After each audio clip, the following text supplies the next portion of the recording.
What's up, guys? Lewin here at GarageBand and Beyond. Welcome back for episode number 3 of the How to Be a Professional Working Musician in 2016 and beyond, hopefully, right?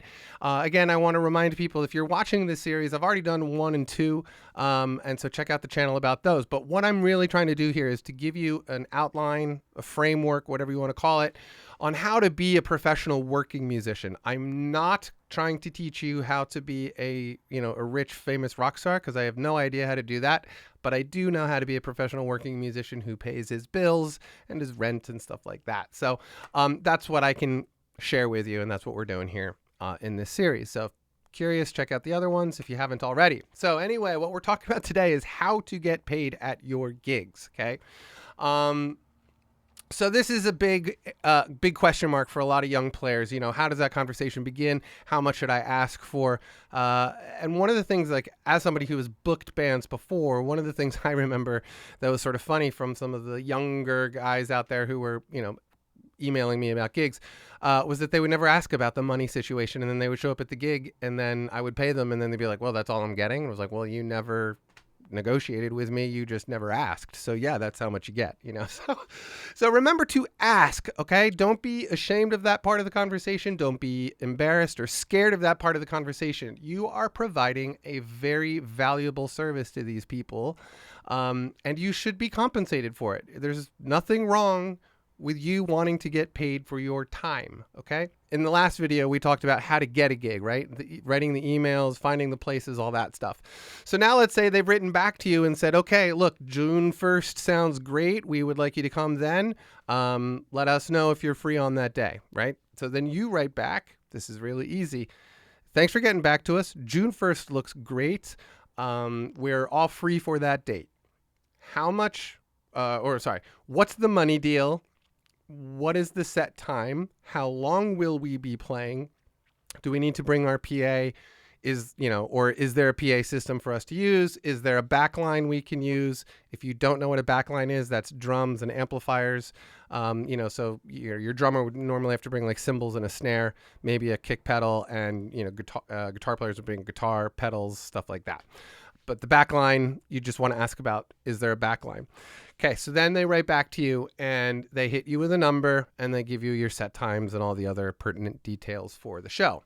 Now, let's say that number is totally agreeable to you. That's super easy. Then you just write back, great, that all sounds fantastic.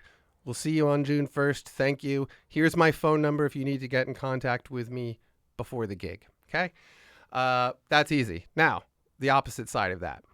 You get hit with a number that is totally unreasonable, okay? So you can negotiate this, and you have to determine, like, what is your bare minimum, okay? What is your, if you're going to take your band out there with all your equipment, what is the bare minimum that you can really take? And then keep that number in your head.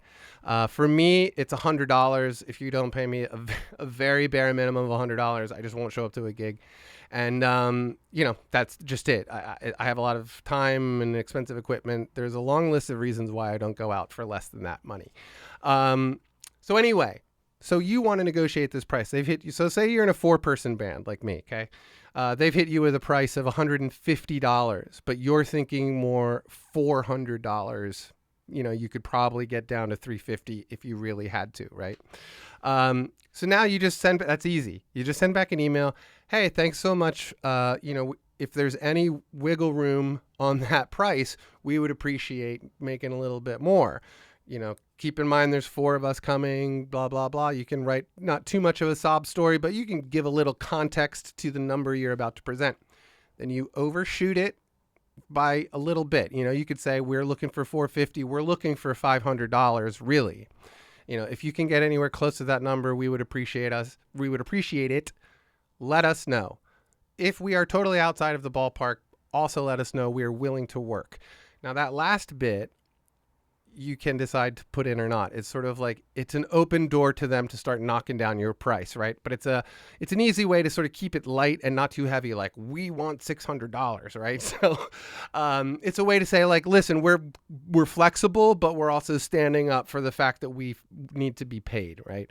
And nobody should be offended by that. And if they are, then fuck them. Don't go play at their venue. They don't deserve you or your music. Okay. That's my honest opinion about people who don't pay musicians.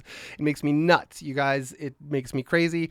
I wish everybody would stop going out there and playing for free unless it's an open mic night, but that's a whole other story and just me being like an old jaded guy, you know what I mean? So, but it does sort of screw it up for the rest of us who are trying to actually get paid for the gigs. So that's it. Negotiating is, just overshoot the number a little bit, leave an open door for the negotiation process, and then just let it go back and forth. Always remember to be kind, maybe even overly kind if you have to, especially in this step, because it can get a little sticky with personalities and stuff like that. Now, okay, so say you've settled on a number and then that's it. Okay, so if this is like a gig where you're getting like $400 to $500, let's say if it's a gig under $1,000, that's a pretty easy deal. That's just email here and there. You keep track of that stinking email, and that's it. Now, if you're getting paid more than $1,000, one of the things you're going to need is a contract, and I cannot stress that enough. A gig contract is dead essential. There are tons of them online, and they're really easy to find. If you can put in like gig contract or concert contract, stuff like that, you'll find a bunch of different ones, usually in any language you want. And then you just go in and sort of fill in the blanks, like where your name would be, your band's name would be, the dates, the venues, all that kind of stuff. But gig contracts are a must. If you're getting paid over $1,000 for a show, if you don't do it, you will regret it one of the days. And I definitely speak from experience. It's just a total headache. Okay, so all of that, what I just talked about, is if you are trying to get a guarantee for a gig. Now, of course, there's the whole other option. There's a couple of options that are usually not presented, but usually out there. So you can either get a guarantee, you can get a door deal, or you can get a small guarantee and part of the door. Now, if you have an option to get the guarantee or the door deal, always take the door deal and then do your job properly and bring people to that show. If you don't think you can get anybody to that show, then I guess take the guarantee, but there's a lot more potential to make money with the door deal. A door deal, typically, the house has to make a certain amount of money to pay, their sound guy and their lighting guy or whatever. So a lot of times, like, the house will take the first $200 off the door, but then you get 100% of it after that. Okay. Again, if you can do the advertising and get people to the show, take the door deal. It's just always going to be better money, and that's what you want, right? More money. Now, if it's going to be a small percentage in part of the door, work out the part of the door section. There are multiple variables there, but always try to chip away at their number. Okay. If they are saying we're going to take 20%, say, could you take 10? Always at least try to take, more money, because if you don't ask, it'll never happen. But if you do ask, sometimes it will happen, and you'll be like, wow, I'm really glad that I asked, So that's it for the door deal versus guarantees. I would definitely say take the door deal. So that's kind of it. This is like, again, real basic outline stuff. How to get paid for your gigs is still sort of it's a difficult, tricky, and sticky area to be in. But just the real thing I want you to take away from this is not to be afraid to ask for the money that you think you are worth. Okay. There's a real problem in the industry. There's a real problem in the world where musicians and music are dramatically undervalued. And it's a tough thing. I can't stress that enough, how difficult it has made our jobs, because we're just so hideously undervalued. It's tough. You go out there. I see guys playing around like 15 to 20, 30 TVs sometime. And I'm like, how is the guy in the corner with an acoustic guitar supposed to compete with however many players are on that screen and that screen and that screen and that screen and that screen? You know what I mean? It's a difficult thing to... It's a difficult thing to be the musician in a room that just does not appreciate you. It's a really tough thing. So just remember, you deserve to get paid, okay? So stick to your guns and you will be fine. And also it's good, like I said, that bare minimum number, come up with that number. And if someone doesn't meet it, screw them. They don't deserve your time or your music, and they can go have the amateurs who want to do it for free.